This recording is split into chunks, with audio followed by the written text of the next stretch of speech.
एक मैं प्लेइंग 11 देख रहा था अंकुर, एक मीडिया रिपोर्ट्स में एक प्लेइंग 11 छपी हुई है। इस प्लेइंग 11 पर भी एक बार चर्चा करना जरूरी हो जाता है। ये प्लेइंग 11 इस तरीके से है: ट्रेविस है, अभिषेक शर्मा, बल्लेबाज में तो वैसे भी कोई सवाल नहीं है, खैर वो हर किसी की यही रहने वाली है। ईशान किशन। उसके बाद इन्होंने 4 नंबर पर लियाम लिविंगस्टोन को रखा है।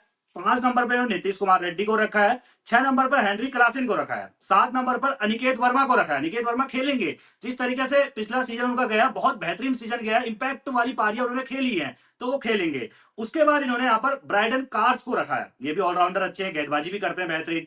फिर हर्षल पटेल को रखा है, जिसान अंसारी को उसके बाद रखा है, और शिवम मावी को आखिर में रखा है। यानी कि इन्होंने ना जय उनादकर को जगह दी है, ना ईशान मलिंगा को जगह दी है। और अगर बात करें इंपैक्ट प्लेयर की, तो इंपैक्ट प्लेयर के तौर पर यहाँ पर इन्होंने हर्ष दुबे को जो है वो जगह दी है।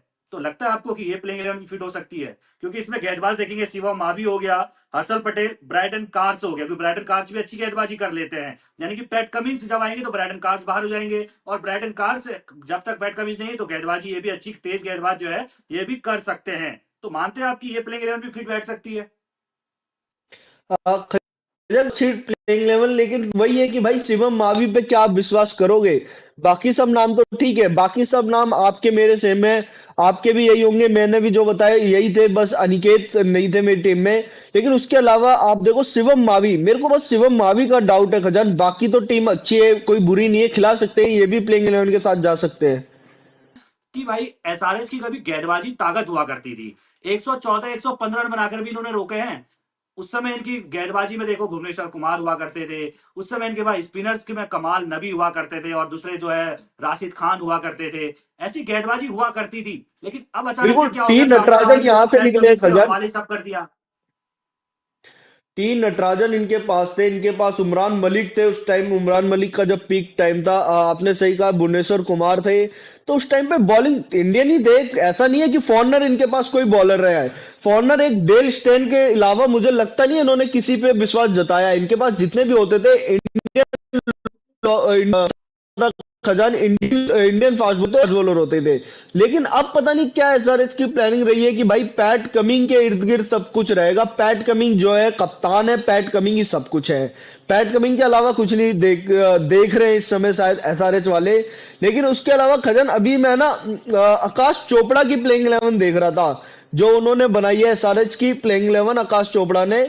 उनकी टीम में अभिषेक शर्मा है, ट्रेविस हेड है, ईशान किशन है, नीतीश कुमार रेड्डी है, लियाम लिविंगस्टोन है, अनिकेत वर्मा जो आपने भी रखा है, पैट कमिंग, पैट कमिंग को रखा है उन्होंने, शायद उनको उनको वो पता नहीं होगा जब बनाई होगी उन्होंने टीम कि कप्तान ईशान किशन है, जिसान अंसारी, शिवांग कुमार, जयदेव उनादकट, शिवम मावी। सरप्राइज ये है कि उन्होंने हर्षल पटेल को बाहर कर दिया है, आप इस पे क्या कहना चाहोगे? हर्षल पटेल को बाहर तो नहीं किया जा सकता भाई, मैं तो इससे सहमत नहीं हूं इस प्लेइंग 11 से। क्योंकि आप हर्षल पटेल जैसे खिलाड़ी को बाहर करेंगे? हर्षल पटेल ने पिछला सीजन भी मोहम्मद शमी पीटे थे, पैट कमिंस से खुद पीटे थे। हर्षल पटेल की पिटाई हुई जरूर थी, लेकिन उनके बराबर नहीं हुई थी। तो आप पैट कमिंस को रख रहे हैं, तो फिर आपको हर्षल पटेल को रखना पड़ेगा।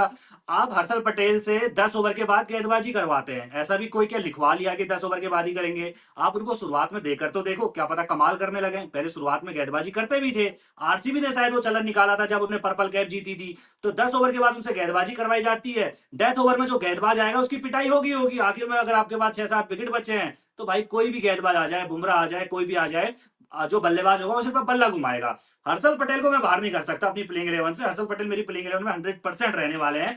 अब मुझे नहीं पता कि भाई आकाश चोपड़ा जी ने क्या सोचा। इतना खेल का अनुभव जितना उन्हें है, उतना तो मुझे उनके बराबर तो मैं नहीं कहूंगा कि भाई उनसे आधे से आधा भी मेरे पास नहीं है। लेकिन उनकी कुछ अपनी सोच हो सकती है। लेकिन हर्षल पटेल का जिस तरीके से मैंने मैच देखे हैं, हर्षल पटेल का खेल मैंने देखा है, पिछले कुछ सालों से मैं देखता आया हूं। कुछ ज्यादा लंबा पुराना दौर नहीं है अंकुर। वो जब पर्पल कैप जीती थी, शायद 3-4 साल पुरानी बात होगी, ज्यादा लंबा दौर तो है नहीं। और हर्षल पटेल के साथ इतना उठा पटक भी तो हुई है ना, आप कभी इस टीम में फेंक दे, कभी उस टीम में फेंक दे। भाई कॉम्बिनेशन का सबसे बड़ा खेल होता है। आपके साथ दूसरा कौन गेंदबाज है?